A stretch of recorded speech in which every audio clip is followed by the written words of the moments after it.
আমার কাছে তো কলজা ফাইটে গেছে গা, তার কাছে তার কলজা তো ফাইটে যাইতেছে। সে যদি পোলাবেনের সুখের লেগে যায়, যদি সুখ করে আইতে পারে আলহামদুলিল্লাহ।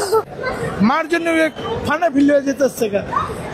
মায় ফালাই চলে কয় বছর পর আহে, কে ওরা লালন পালন করবো, কে কি করব, এটা আল্লাহ পরওয়ারদিগার করতে পারবো।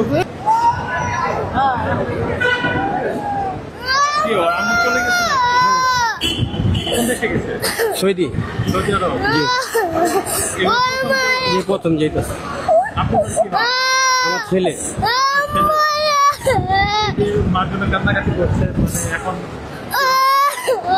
মানে বড় বই না আছে বাসায়, দেখাশোনা করবো।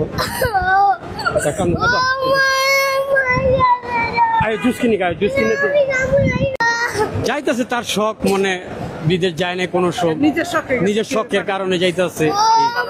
না আমি বাধা দিন, মানে মানুষের শখের লেগে বাধা দিয়া তার মনে কষ্ট দিয়া তো লাভ নেই। মনে করতে দেন আপনি আপনার সংসার, আপনার বাচ্চা, তারা মানে আমার দুটা মেয়ে, বাধা দিলে তো মনে করেন মানে চিন্তা করছে অন্য কিছু হয়তো কোনো কিছু করে বলাইতে পারে, বাধা দিই নাকি যে হ্যাঁ তার উপরে ভিত্তি করে তারা আমি ছেড়ে দিচ্ছি। নিজের ইচ্ছাকৃত ভাবে যাইতে চাইতেছে।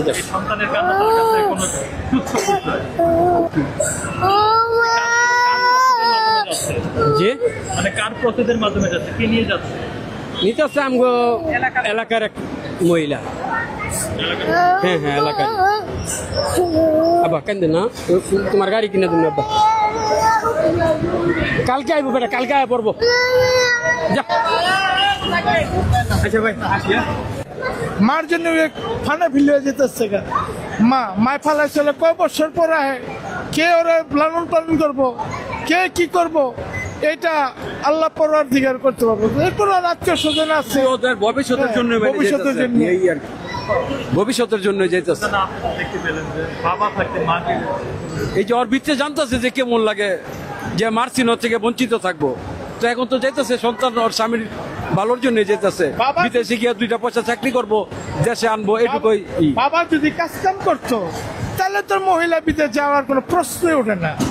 এখন স্বামী কাজ করে না, অথবা সংসারে অভাব অনটন, এই কারণে ও যেতে পারে। এটা